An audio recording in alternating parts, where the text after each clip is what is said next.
Big pass common man இந்த show மூலயமா இப்போ நிறைய பேர் ரொம்ப ட்ரெண்டிங்காக வள வந்துட்டுருக்காங்க. அதில் குறிப்பாக நைட்டி போட்ட அக்கா தான் இப்போ எல்லா பக்கத்துலேயும் இன்டர்வியூஸ் கொடுத்துட்ருக்காங்க. அவங்க நைட்டி போட்டது ஒரு குத்தமாக, நாட்டில் இவ்வளோ பெரிய பிரச்சனைலாம் இருக்குது, அதெல்லாம் விட்டுட்டு நான் நைட்டி போட்டது ஒரு குத்தம்ன்ட்டு எல்லா பக்கம் பேசிகிட்டு இருக்காங்களே, அந்த மாதிரி அவங்களே ஒரு கேள்வி கேட்டிருக்காங்க. அவங்கள பார்த்து பல கேள்விகள்லாம் நம்ம இந்த வீடியோவில் கேட்க போகிறோம். அண்ட் அது மட்டும் இல்லாமல் யாரெல்லாம் அவங்கள என்னெல்லாம் கேட்டிருக்காங்க அதையும் சொல்ல போகிறோம். அண்டு ஃபைனலாக அவங்களுக்கு என்ன சொல்லணும் நீங்கள் நினைக்கிறீங்களோ அதையும் கமெண்ட் பாக்ஸில் கமெண்ட் பண்ணுங்கள். தொடர்ந்து வீடியோஸ்லாம் பாருங்கள். அதுக்கு முன்னாடி இது வரைக்கும் யாரெல்லாம் நம்ம சில சமூகம் சேனலை சப்ஸ்கிரைப் பண்ணலையோ அவங்க எல்லாரும் மறக்காமல் சப்ஸ்கிரைப் பண்ணிவிட்டு பக்கத்தில் இருக்க பெல் ஐக்கானையும் மறக்காமல் ப்ரெஸ் பண்ணிவிடுங்க. டிஆர்பிக்காக தான் சேனல்ஸ் எல்லாமே இருக்குது. அது இப்போ இருக்கிற காலகட்டத்தில் சொல்லவே வேண்டாம், டிஆர்பிக்காக மட்டும்தான். குறிப்பாக அந்த 7 மணி நிலையில் இருக்கிறவங்க கண்ணீர் விட்டால் போதும், கேமரா முன்னாடி கண்ணீர் விடுறவங்களுக்கு தான் இங்கே டிஆர்பி அதிகம். அதனால தான் அந்த மாதிரி ஆட்கள் தான் இப்போது சிங்கிங் ஷோவாக இருக்கட்டும், இல்லைனா ஏதாவது ஒரு ஷோவில் அந்த மாதிரி சிம்பத்தி க்ரியேட் பண்ணுற வகையில் தான் ஒரு சில பேர்லாம் எடுக்கிறாங்க. அதுலேயும் குறிப்பாக இந்த பிக் பாஸ் அந்த மாதிரி ஷோலாம் பார்த்திங்கன்னா செலிப்ரிட்டிஸை வச்சு ரன் பண்ணிகிட்டு இருந்தாங்க, இன்ஃப்ளூயன்சர் வச்சு ரன் பண்ணிகிட்டு இருந்தாங்க. இந்த நிலையில் காமன் மேன்ஸை வச்சு நாங்கள் பண்ண போகிறோன்னு சொல்லி ஆல்ரெடி இன்ஃப்ளூயன்சராக இருக்கிறவங்க, ப்ராப்ளமாக இருக்கிறவங்க, மக்களுக்கு ரொம்ப தெரிஞ்சவங்க, அதில் நிறைய திட்டு வாங்குறவங்க, இப்படியெல்லாம் இருக்கிற பர்சன்ஸ் தான் கூப்பிட்டு வந்திருக்காங்க. குறிப்பாக இதிலேருந்து வெளியே வந்தவங்க ஒரு சிலர் கடுப்பாகிலாம் இன்டர்வியூ கொடுத்துட்ருக்காங்க. அதில் நைட்டி போட்ட அக்கா ரொம்பவே ஓவராக பேசுகிறாங்கன்னு தான் சொல்ல முடியும். அவங்களுடைய பேர் பிரியவர்ஷினி. இவங்க எம்பிஏ முடிச்சிருக்காங்களாம், டீச்சராக ஒர்க் பண்ணியிருந்திருக்காங்க, லெக்சரராக இருந்திருக்காங்க.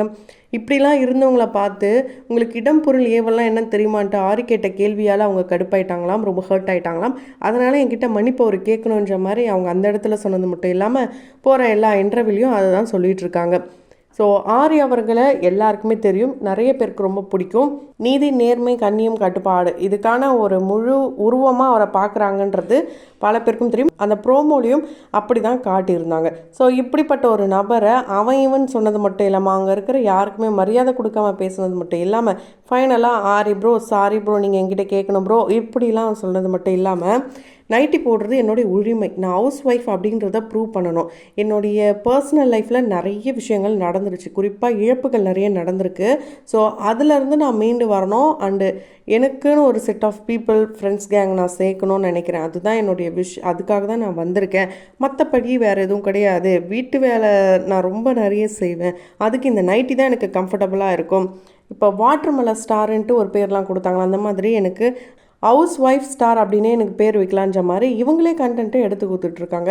ஸோ இவங்க நைட்டி போட்டது ஒரு குத்தமானு கேட்டிங்கன்னா அது தப்பு கிடையாது. ஆனால் எங்கே போட்டுட்டு வந்திருக்காங்கன்றது பார்த்திங்கன்னா ஒரு பிரபலமான டிவி ஷோக்குள்ளே என்ன வேணாலும் பண்ணலான்ற மாதிரி தான் இப்போ இருக்கிற காலகட்டம் மாறிப்போச்சு. குறிப்பாக இந்த ஷோ சமூக சீர்கேடாக இருக்குது அப்படின்ற மாதிரி எவ்வளோ தான் விமர்சனங்கள் வந்தாலுமே எங்களுக்கு டிஆர்பி முக்கியம், பணம் முக்கியம், பிஸ்னஸ் முக்கியன்ற மாதிரி அந்த ஷோவை நிற்காமல் கொண்டு போயிட்டுருக்காங்க. இது வரைக்கும் சீசன் 10 வரைக்கும் வந்திருக்காங்க. இதுக்கப்புறம் நிறுத்துவாங்க கேட்டிங்கன்னா கண்டிப்பாக வாய்ப்பு கிடையாது. அப்படி இருக்கும்போது இப்போ காமன் மேன் ஷோ மூலயமா பொதுமக்களுக்கு வாய்ப்பு கொடுக்கலான்ற மாதிரி தான் கொண்டு போனாங்க. ஆனால் ஆல்ரெடி எப்படி அந்த ஷோ ஸ்கிரிப்டடோ அதே மாதிரி தான் இங்கே ஸ்கிரிப்டட் அப்படின்றது பல பேருக்கும் இப்போ தான் தெரிஞ்சிருக்கு. ஸோ நமக்கு நிறைய பேருக்கு ஆல்ரெடி தெரிஞ்ச கதை தான். நிறைய ஃபேமஸாக இருக்கிற பர்சன், இன்டர்வியூ எடுக்கிற இன்டர்வியூவராக இருக்கட்டும், விஜே பண்ணுறவங்க, இப்படி இருக்கிறவங்கெல்லாம் உள்ளே போயிருக்காங்க. இதனால தான் ஒரு சிலர் ரொம்ப டென்ஷன் ஆகிட்டாங்க. பஸ் டாஸ்க்காக இருக்கட்டும், சேர் டாஸ்க் ஒன்று ரீசெண்டாக வச்சுருக்காங்க. அதில் 50 பேரை ஒரு ரூமுக்குள்ளே சேர் எல்லாம் இருக்குது, அதை அரேஞ்ச் பண்ணாமல் இருக்குது. ஸோ பஸ்ஸர் அடிக்கிறாங்க, அவங்க ஒவ்வொரு சேரில் உட்காரணும். ஃபைனலாக ஒரு பொண்ணுக்கும் பையனுக்கும் செம சண்டை நடக்குது அந்த ரூமில். இதெல்லாம் பார்த்துக்கிட்டும் அந்த சேனல் இருக்காங்க. இதெல்லாம் ஒரு டாஸ்கான்ற மாதிரி இருக்குது. டிஆர்பிக்காக மக்களையும் மனுஷங்களையும் இப்படி மிருகத்தனமாக சண்டை போட விடுறது அந்த மாதிரி கேட்குறாங்க. அண்டு பஸ் டாஸ்க்குன்னு சொல்லி ப்ரோமோக்காக ஒரு ஷூட் எடுத்திருக்காங்க. 2 நிமிஷம் ப்ரோமோக்காக 2 மணி நேரம் அவங்கள வச்சு செஞ்சுருக்காங்க. இது எல்லாமே உள்ளே இருந்து சொன்னவங்க தான். அண்டு பிரியவர்ஷினி பார்த்திங்கன்னா நைட்டி நான் போட்டுட்டு தான் வருவேன், அங்கே மாற்ற சொன்னாங்கன்னா மாற்றிக்கணும் நீங்கள் அப்படின்ற மாதிரி அவங்க வாய்ஸ் நோட்லாம் ஒன்று ப்ரூஃப் எல்லாம் எடுத்து காட்டிகிட்ருக்காங்க. ஸோ அதிலே சொல்லிட்டாங்க இது வேண்டானா நீங்கள் சேஞ்ச் பண்ணணுன்ட்டு. ஆனால் இவங்க எனக்கு இதுதான் கம்ஃபர்டபுள், இல்லை நான் இப்படி தான் இருப்பேன்ற மாதிரிலாம் அவங்க சொன்னதுனால தான் இவங்களுக்கு ரெட் கார்டெலாம் கொடுத்துருக்காங்க. உண்மையாலே இவங்களுக்கு ரெட் கார்டு கொடுத்தது வேல்யூவான்னு கேட்டிங்கன்னா அது இன்வேலிட் தான். ஏன் அப்படின்னா ரெட் கார்டு கொடுக்கணும்னு நினச்சா உள்ள பிக் பாஸ் வீட்டுக்குள்ளே எவ்வளோ பிரச்சனைகள்லாம் நடந்தது, அவங்களுக்கெல்லாம் கொடுத்துருக்கலாம். அதெல்லாம் மீறி இப்போ இவங்க நைட்டி போட்டுட்டு வந்தாங்க, இப்படி கண்டென்ட் கொடுத்தாங்க, கண்டென்ட்டுக்காக அதுக்கப்புறம் டிஆர்பிக்காக தான் இவங்களே இந்த மாதிரியான விஷயங்கள்லாம் பண்ணியிருக்காங்க. இவங்கள வச்சு நீங்கள் ஒரு விஷயத்தை இப்போ க்ரியேட் பண்ணியிருக்கீங்க. அதுதான் இவங்களுடைய ஆதங்கமாக இருக்குது. நான் ஒரு விஷயத்த பண்ணியிருக்கேன், நீங்கள் என் மேலே அலிகேஷன் வச்சிங்கன்னா பரவாயில்ல, அந்த இடத்துல உங்களுக்கு தேவையான விஷயத்த மட்டும் எடுத்து போட்டு இப்படி ட்விஸ்ட் பண்ணி போடுறீங்களே, அதுக்கு நான் தான் பலிக்கடாவா? இந்த மாதிரி கேள்வியெல்லாம் இவங்க கேட்டிருக்காங்க. இவங்களுடைய கேள்வியும் ஓகே.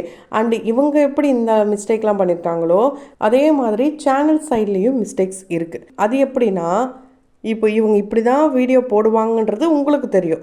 நீங்கள் நினச்சிருந்தீங்கன்னா அதை மக்களுக்கு ஷோ பண்ணியிருக்க அவசியமே இல்லை.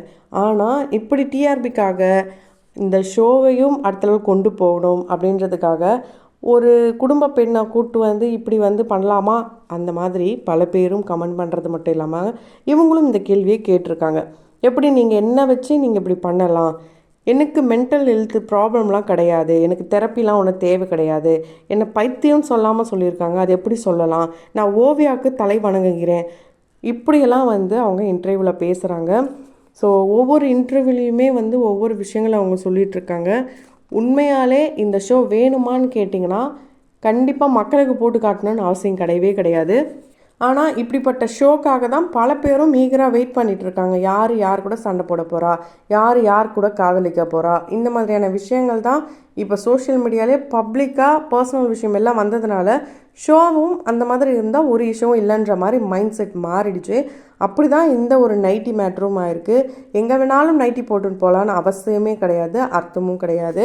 ஆரி ப்ரோ கேட்ட மாதிரி இடம் பொருள் ஏவல் ஒன்று இருக்குது. ஸோ ஷோக்காக நீங்கள் போட்டு வரீங்க அப்படின்ற பட்சத்தில் அந்த ஷோக்குன்னு ஒரு ரெஸ்பெக்ட் கொடுக்கணும். ஒரு நிகழ்ச்சிக்கு வரும்போது அந்த நிகழ்ச்சிக்கு எப்படி வரணும், ஒரு காஸ்டியூம் வந்து இப்படி தான் நீங்கள் போடணும்னு அவங்க சொல்லியிருந்து நீங்கள் போட்டிருந்தா ஓகே, இது வேணாம் மாற்றுங்கன்னு சொல்லும்போது அவங்க மாற்றி இருந்திருக்கலாம்.